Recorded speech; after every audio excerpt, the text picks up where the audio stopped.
A. Zimmerman says, hello, female, 24 years old from Australia. Oh, hello. From the land down under. So are you now talking to me upside down, hanging from the ceiling? Australia, I've heard a lot about it. It's so beautiful, and it's an amazing place, I hear. And she says, how do I stop obsessively desiring a guy who doesn't want to be with me anymore? I feel deep anxiety and dread about him not being in my life. How can I accept that I have no control over someone else, and release all of this paralyzing anxiety that I might never see him again? Thank you for all your help. Your wisdom is a gift. I call you Alice because it's A. Zimmerman, because it's too long every time I want to say Zimmerman. Alice, you're in Wonderland. You're making the guy too much. You see, for female is different. When they're 24, 25, they kind of feel like traditionally, by default, they have inherited this idea of that they're a full-grown woman at age 18, and they think that they should have fulfilled this role, traditional role, and what is traditionally has become a default programming in them, that to be married by age 24, 22, 25, depending on where you come from, or 26, and then have children by age 30 or 30 so, because they feel, even though if they may not be aware of it, but they feel there's a clock ticking, biological clock ticking. And when they find a guy that they like, they envision that guy in a different role other than just a boyfriend in a relationship. They take this story to where they want it to go, and they go and create a family in their mind and children and so on and so forth. So now they have given a certain idea and knowledge and image of this relationship beyond than what it is. So when you have lost this relationship, you don't think that you lost your boyfriend.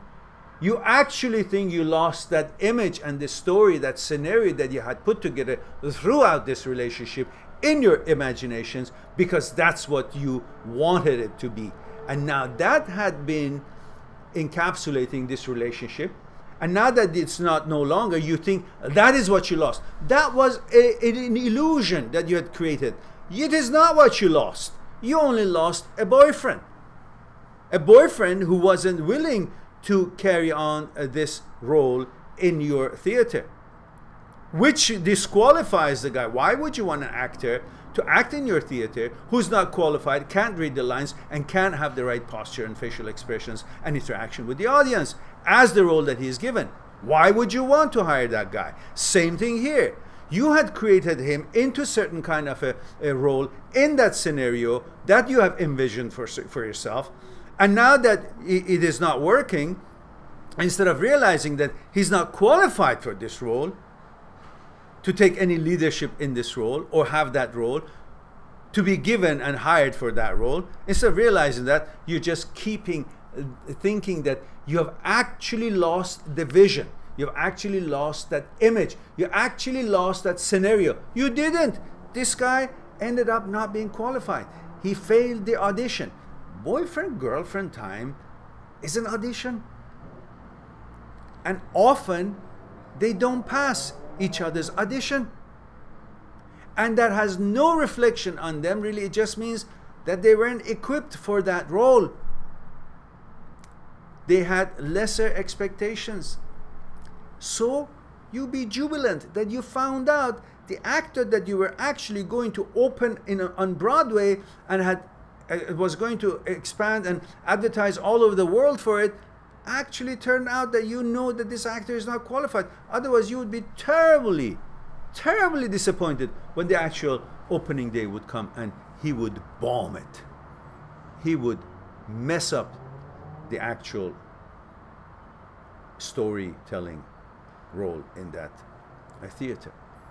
Just imagine how wonderful it is that you know that this doesn't work, rather than you would have actually not seen it and insisted and actually married the guy and tried to create that picture, and then the guy eventually lets go, because every structure has a certain kind of a stress level, and you keep that weight on it. It may hold it for a while, looks like it's holding, looks like it's the right material, but eventually, if it's not the right stress level, it's not, you know, stiff enough, it's not the correct material for it, eventually collapses. Isn't it better to know that this wasn't going to hold the building, hold the ceiling, and you saw it collapse right now, than when it actually had built that house or whatever it is that you were going to construct? So go be jubilant, girl, and don't be stupid. Understand that you've got so much possibilities. Abilities. Age 24, you're so young right now, you don't even know what you want in a man. Other than the fact that you feel important because you have a boyfriend, and then, you know, maybe they, I don't know, open the door for you or pull the chair, and that's the extent of it, that you feel like you're a woman now. Get on with your career, build your life, become independent, that you don't have to suck up to your future husband for a little bit of money here and there, and you become self-sufficient. Then on that basis of not needing for things that you can provide for yourself, then you go and choose, see who qualifies in the theater that you want to open up on Broadway. So, hope that would help you out, Alice, and hope that will get you out of the wonderland and put you in control of your life. And what you focus on is not to be in control of people, be in control of your own psyche and understanding what your life should be like, and get the clues to create and bring about better qualities and better ingredients for the life that you want to build, rather than just, let's build it regardless of how long it stands up when it collapses. Let's just build it. That's the mistake, not what you're going through right now. Okay, EJ says, it is superficial to feel good about your good looks. Is it superficial to feel good about your good looks? No, it's good to feel good about your good looks. There's nothing wrong with it. But if you think that's all you are, or that's all somebody is, that's a mistake. Because then the good looks eventually becomes not a novelty anymore, a facts of life, something you will be used to it, and you won't even notice it that much, but you will notice what's making that good looks tick.